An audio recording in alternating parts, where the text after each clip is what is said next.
Welcome back to Outside View Scandals. Today we're traveling back over 2,000 years to discuss one of the most infamous and politically charged affairs in history, the relationship between Julius Caesar and Cleopatra. It's a story of power, ambition, and of course scandal. Because what would history be without a bit of personal drama?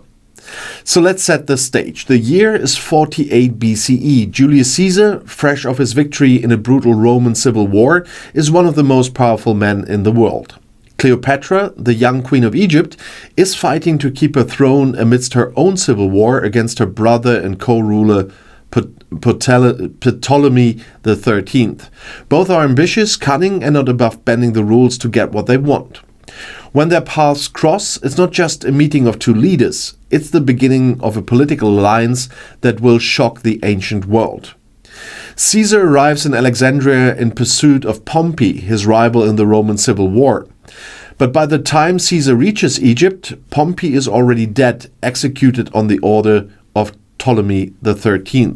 And this puts Caesar in a delicate position. On the one hand, he is rid of his enemy. On the other, he is horrified by the lack of respect shown to a Roman citizen, even one who was his rival. As a result, Caesar decides to stay in Alexandria to sort out Egypt's internal disputes, or so he claims. And enter Cleopatra. She knows that having Caesar on her side could tip the scales in her favor in her struggles against Ptolemy. But Cleopatra's situation is a precarious one. She'd been ousted from Alexandria by her brother and is hiding in exile. And to gain an audience with Caesar, she famously has herself smuggled into the royal palace, rolled up in a carpet, or as some historians suggest, a linen sack. When the carpet is unrolled, out steps Cleopatra, dressed to impress and ready to negotiate. And Caesar is captivated. Here's a queen who's not only beautiful but also intelligent, charismatic, and utterly unafraid. The two strike up a personal and political relationship almost immediately. Cleopatra presents herself as the solution to Egypt's chaos, and Caesar, always a fan of strong alliances, is more than willing to back her claim to the throne. But their relationship is about more than just politics. Caesar and Cleopatra become lovers, and their affair quickly becomes the talk of Alexandria and, soon enough, Rome. For Cleopatra, the relationship solidifies her position as queen. For Caesar, it brings both opportunities and problems. But let's start with the opportunities. Cleopatra's support gives Caesar a foothold in Egypt, one of the wealthiest and most strategically important regions in the ancient world. By aligning himself with Cleopatra, Caesar strengthens Rome's influence in the Eastern Mediterranean. And let's not forget the, let's say, personal benefits. Caesar, who's never been one to shy away from extravagance, is clearly enjoying the luxuries of Cleopatra's court. But the problems quickly become apparent. Back in Rome, Caesar's relationship with Cleopatra is causing a stir. For one, there's the issue of his wife, Calpurnia. While Roman men of Caesar's rank often had affairs, taken up with a foreign queen, was a different matter entirely.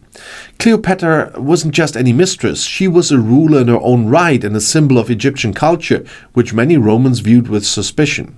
And then there's the political fallout. Many in the Roman Senate are already wary of Caesar's growing power. His affair with Cleopatra only adds fuel to the fire. Here's a man who's supposed to be defending Roman values, consorting with a foreign queen and openly flaunting their relationship. It doesn't help that Cleopatra eventually gives birth to a son, Caesarion, who she claims is Caesar's child. And this raises serious questions about Caesar's intentions. Would he dare to name a half-Egyptian heir? And what would that mean for Rome? And meanwhile in Egypt, the affair is not without its challenges. Ptolemy XIII and his supporters are furious about Cleopatra's alliance with Caesar. Tensions escalate, leading to the siege of Alexandria, a bloody conflict that sees Caesar and Cleopatra fighting to secure her throne. The fighting is intense, with both sides suffering heavy losses, but ultimately Caesar and Cleopatra emerge victorious. Ptolemy XIII drowns in the Nile while trying to flee, and Cleopatra is restored as queen, now co-ruling with another younger brother, Ptolemy XIV, though it's clear who really holds the power. With Egypt's civil war resolved, Caesar spent several months in Alexandria with Cleopatra, enjoying her company and the luxuries of her court. The two embark on a leisurely cruise down the Nile, which only adds to the rumors swirling around their relationship. By the time Caesar returns to Rome, the scandal is in full swing. Cleopatra soon follows, arriving in Rome with Caesarion and a grand entourage. Her presence is both a spectacle and a provocation. While some Romans are intrigued by the exotic queen, others see her as a threat. Cleopatra's arrival underscores Caesar's growing arrogance and disregard for tradition. He even commissions a statue of her to be placed in the Temple of Venus Genetrix, a move that many interpret as a sign of her undue influence. And the affair's political implications are enormous. Caesar's enemies use this relationship with Cleopatra as evidence that he's becoming a king in all but name. They argue that he's putting his personal desires above the interests of Rome and accuse him of undermining the Republic. These accusations contribute to the growing resentment against Caesar, resentment that will ultimately culminate in his assassination in 44 BCE. After Caesar's death, Cleopatra returns to Egypt, but her story is far from over. Her alliance with Marc Antony will spark yet another scandal and set the stage for the final chapter of her life. But that's a story for another day.